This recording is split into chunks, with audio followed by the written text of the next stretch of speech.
إلا كنتِ كتعاني من الكحة أولا من السعال الحاد، من الضيق ديال التنفس، إلا كان النِّف ديالك تيسيل، الكحة عندك ناشفة، اليوم غادي نعطيك أقوى مضاد حيوي اللي غادي يقوي لك الجهاز ديال المناعة، غيهنيك من الكحة، غيهنيك من ديك الذبحة الصدرية أولا من داك الآلام اللي كيكون في الحنجرة، حتى يعني المشكل ديال السيلان ديال الأنف أولا النزلات ديال البرد.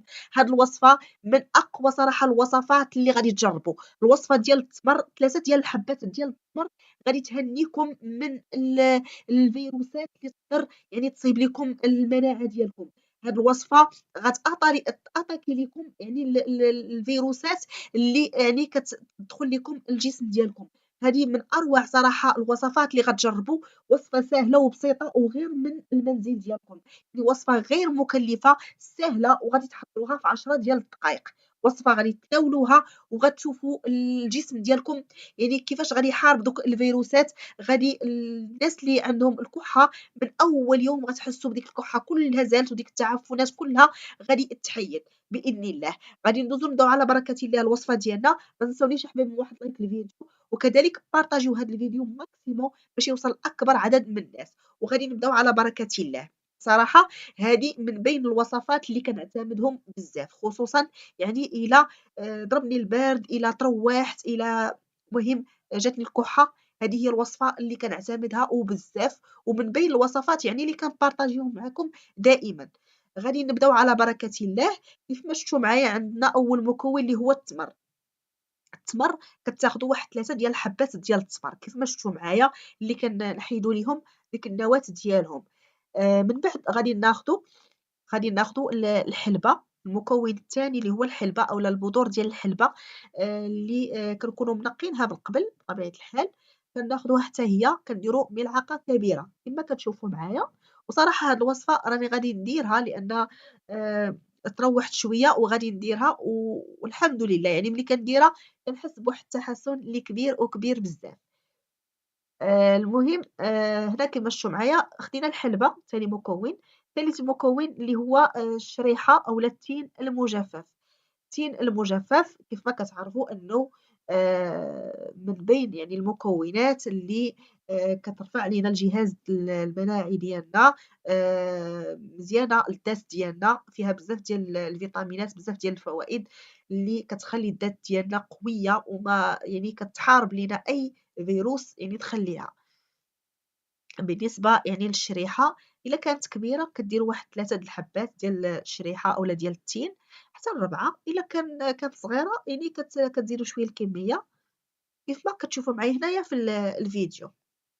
المهم الشريحة تنقيوها تنحيدوا لها داك العود وتنقيوها تنشوفوها من الداخل. والمهم كيف ما كتشوفوا معايا الطريقة راه ساهلة وبسيطة.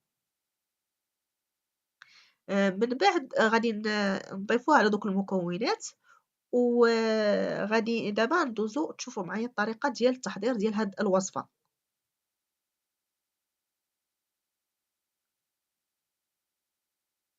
بالنسبة للمكون الرابع هو الزنجبير أولا السكينجبير.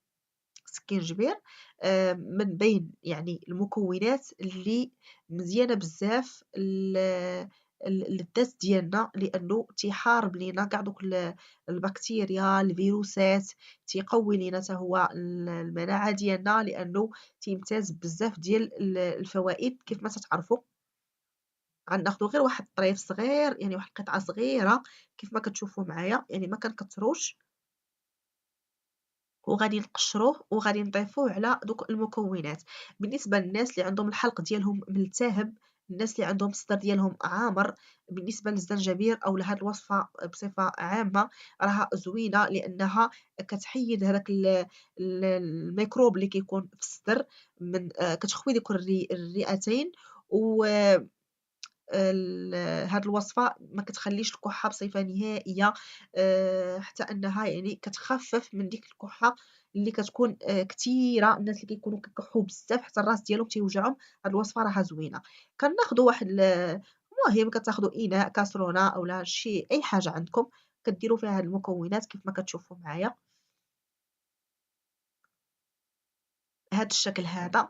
وغادي نديرو واحد نص لتر ديال الماء، يعني كنزيدو عليهم نصف لتر من الماء، ضروري تنزيدو نصف لتر من الماء. وكتبقى عاوتاني الكمية على حسب الكمية اللي بغيتو ديرو نتوما، اولا تضاعفوا الكمية.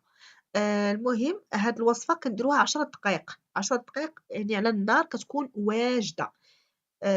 من بعد ما غدوز 10 ديال الدقائق غنرجع معاكم باش نكملوا وتشوفوا معايا ان شاء الله التتمة. هنا خليت هاد المكونات غلاو، راه خليتهم غير شي 10 ديال الدقائق.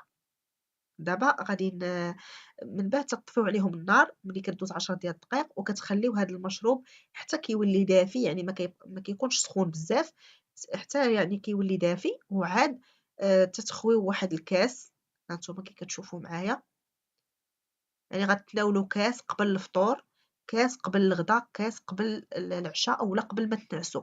يعني غادي تناولوها 3 المرات في النهار.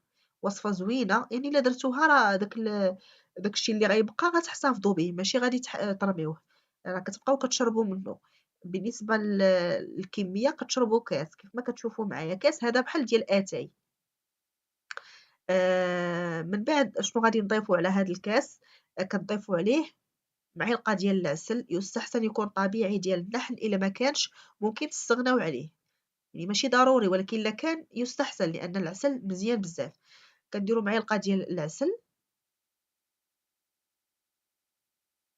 كيف ما كتشوفوا معايا، ومن بعد غادي